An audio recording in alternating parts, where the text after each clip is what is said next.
No, I didn't buy it. Well, money buy it. Real world money buy it. I bought it in game. So, the Anvil Ballista. I've been driving around with a few ground vehicles in the game. You know, I've showed you guys some footage with the MT. I also took the Cyclone MT out onto Yella. Did a whole bunch of shooting around on the frozen surface of Yella for a while in the Jeep. And then I kind of came out and I took a Dragonfly out, and the Dragonfly is a little bit problematic. The way that it operates, the way that it moves, it bottoms out too much when it jumps, and especially on low gravity worlds, you're going to get a lot of jumps. But there was something that I noticed with the ground vehicles, and it took me a while to put my finger on what exactly was different, because it's a driving model that I understand, the way that the vehicles move and the way that the throttle operates, where it's basically just an on and an off, right? The same thing with the brakes, it's just on or off. And, the vehicle, of course, accelerates, but, with the spaceship, when you're flying around, and certainly with the Drake Dragonfly, you can actually limit the throttle. You can say this far, or this fast, no faster. That sort of thing. Whereas with ground vehicles, it's more or less just an on or off mechanic, which kind of governs how quickly they go. It's like you hold down W, or you hold down S to stop. And I think we need to kind of adapt the throttle limiter from the flying ships, and the Drake Dragonfly, though technically it can be used as a spaceship as well, to the ground vehicles. Obviously, I mean, you can't expect every player who picks up the game to go out and buy, a driving wheel and, pedals for the ground and all that stuff, all those peripherals.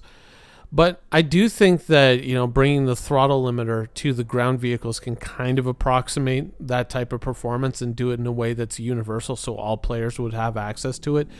Because, when you're driving around with this, kind of movement model, it is eerily similar to a less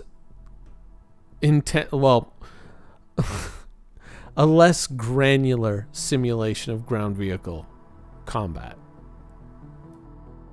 It feels very World of Tanks-ish when we're driving around ground vehicles like this.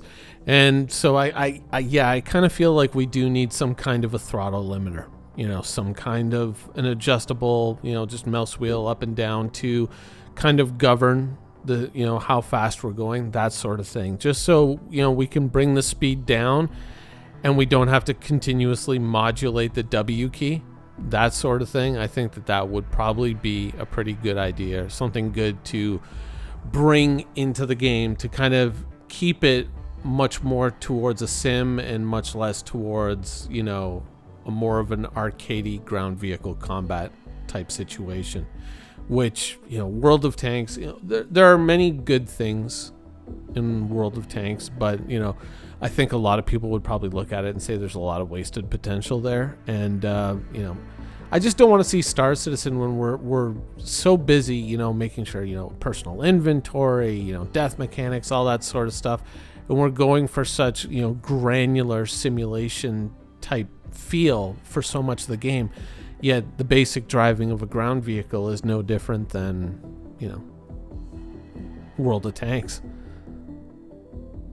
But an idea occurred to me while I was driving the Ballista around and having fun with it. And I mean, it is still fun to drive. It's still it's still a fun vehicle to drive. How I'm going to use it, I don't know. I don't own a ship that can transport it, but I figured we're getting closer and closer to a money wipe, so it would be fun to just kind of go ahead and, just spend some of it, because it's not like we're going to get to keep it, or very extremely highly unlikely. Sorry for anyone who's like, no, I'm going to be a billionaire. It's like, not quite yet. But, one of the other things that I was thinking is that, a long time ago, in Star Citizen, when the Warden first came out, we only got, or the Vanguard Warden first came out, that was it. We just had that baseline Vanguard model. We didn't get the Sentinel or the Harbinger until a year later, and I think the Hoplite came about 2 years after that. But the way that the Ballista is designed, I think that we could do some really, really cool stuff with this platform. And I wish it was the same thing that we had done with the Tumbril Cyclone, the Jeep.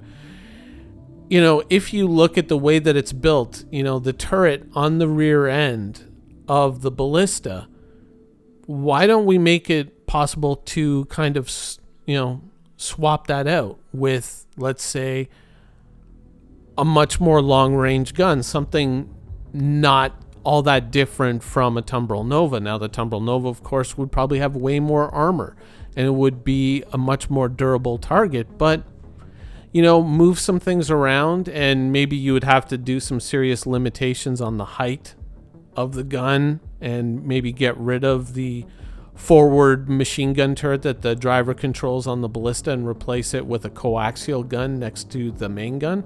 Or, you know, you could stick with your air defense model, which we already have, and I'm just using the Striker AFV as an example. But, you know, this is like a real world platform that can be adapted, though. Obviously, there's going to be some, you know, some serious struggle into getting this thing, you know, from one configuration to another. But I think that this would be a good idea to, you know, if you were going to expand on the Ballista and expand on ground-based platforms, I would like to see the core Ballista made modular, and then either in the real world or in game sell battlefield upgrade kits to change it and say, oh no, you know what, you're going to be doing mostly infantry and you got to drop, you know, grenades or whatever. Then you would go to a totally different configuration. You could swap that turret out for something like that. There would be, you know, there would be some issues, but I would like to see it. I would like to see us go back towards modularity. A lot of people would argue that, oh, no, that doesn't make as much money, but it probably also doesn't cost as much money to build 3 separate platforms rather than build one that's adaptable, and then all you have to worry about is building the components, which you would be building anyways on top of, you know, a fresh version of the ship. I think that that would be, you know, something that I would very much like to see in game. You know, since we're always kind of looking like, oh, well, we got to, you know, it's a new sale, got to do another ship. I would like to see us come up with modular variants of existing ships. You know, I wish that we went more in that direction. I don't think it really serves anyone.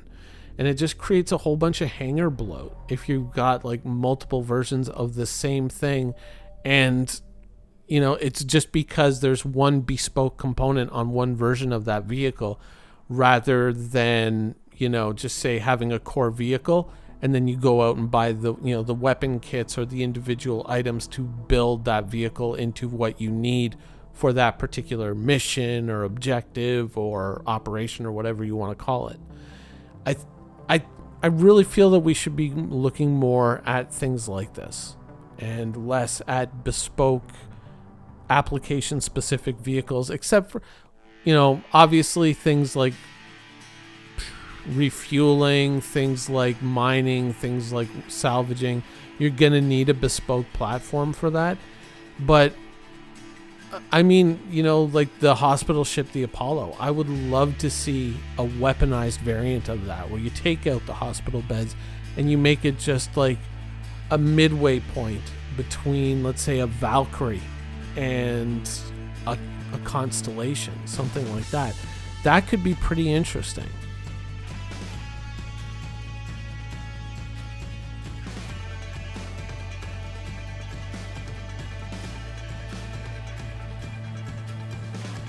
Thank you for watching. So if you want to keep up with the latest and greatest in Star Citizen and Squadron 42's development, please follow us on our social media channels. See you soon.